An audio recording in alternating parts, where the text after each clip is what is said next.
Hello friends, and welcome to Little Giant Crafts. Today we're going to be looking at advanced tools and materials. Now, advanced isn't quite accurate, it's just not the basics. It's, what you can use to expand your techniques. Now, an important thing to keep in mind is that none of these are strictly necessary, and especially if you're someone like me on a tighter budget, you don't have to get everything at once. For one thing, you don't want to buy a bunch of tools that you never use, because that's a waste of money. All these things that I have, I do use them, but I bought maybe one or two at a time, months apart. Really just, get what you need when you find that you need or want it. But this is just sort of an overview of, what kind of things you can use and how they can be helpful. Here are the things you can use to broaden your toolbox in no particular order.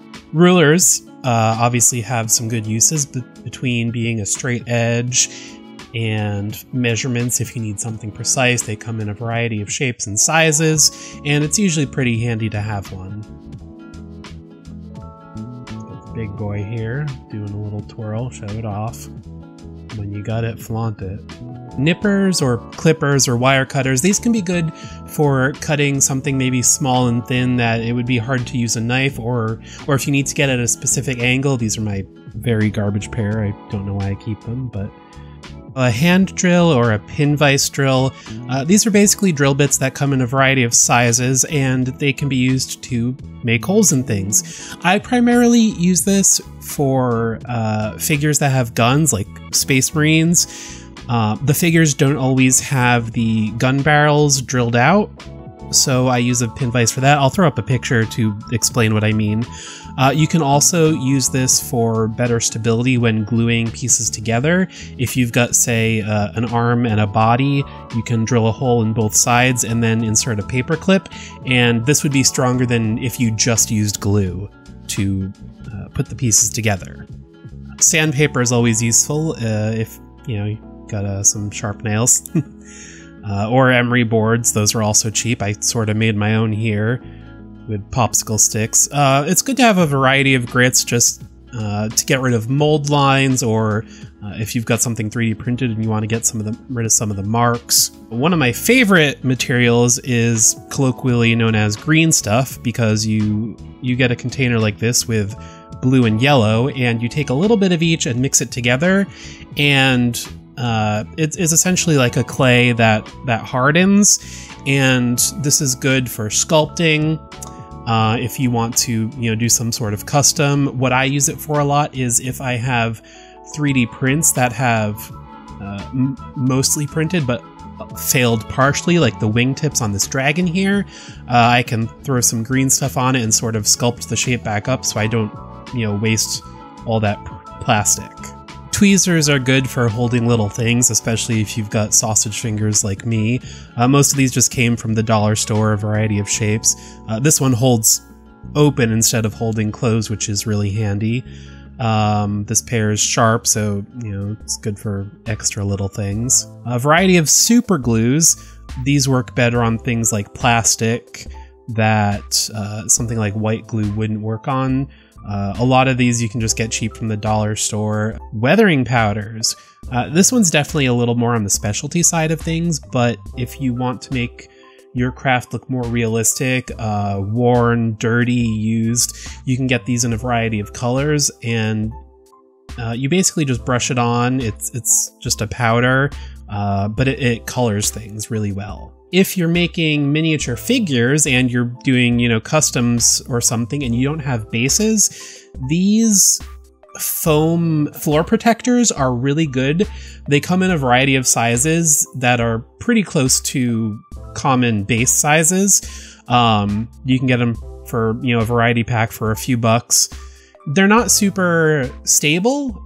I mean, they are, but it's good if you attach cardboard or a metal washer or a penny on the bottom. So see, here's a little size comparison with a 40mm base. Here's a Velociraptor that I used one of these for a base. It's just a really quick and easy replacement. Sometimes I angle the edges so it's not so flat. Bevel. You can also stack them up and throw things and knock them over. So, you know, multi-purpose, that's always good. Sponge is good for doing texture. If you put paint on the sponge and then sort of dab it on, this can give a good effect if you want to texture something that's flat. I used it here. You can see all the dark gray speckled bits. That's from the sponge. So even though I was using flat or, you know, basically flat materials, they helped give it a sort of concrete texture effect. Sealers are good if you want to protect your paint job. I've got a variety here. A lot of them you can, you know, get from the craft section or the hardware section, like just Rust-Oleum here. These are good. Yeah, you know, probably don't necessarily need them, but just to be safe. I've got this little set of masking tapes here that I got from a friend. I love to use. If you're doing something small or precise, you can cover up something you've already painted so as not to get paint on it. Same way people do on like walls and stuff. Just, you know, demonstrating with my finger here, you know, and hopefully it'll protect whatever you don't want paint on. Beads are super useful. I've got, you know, just a sort of variety here, as well as a lot of silica gel packets that I've opened up. These are good for things like rivets, bubbles in like liquids, just a good variety of uses. No, the lighting is not on the fritz. I am demonstrating the importance of being able to see what you're painting. It's always good to have a bright source of light, either sunlight or not. Here I've got a headset with a very bright LED on it. It's, you know, very good if I'm in a dark area. Also has a magnifying glass built into it. Magnifiers can be good if you're doing something exceptionally small or if you don't have great eyesight. I've got this little sort of doohickey here with a magnifying glass and some little alligator clips to hold on to things. I don't use it too often, but it's good to have when I need it. Corkboard is really good for sort of a rocky material. It's very soft and flexible, so you can break it into chunks to sort of make rocks. That's it. So, to recap, here's a list of everything we talked about.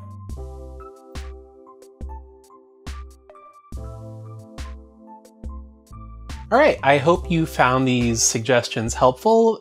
Maybe they inspired you to try something new. If you have any questions or you think there's anything really great that I missed that I should be using, let me know in the comments. If you want to see what else we're up to, check out the links below.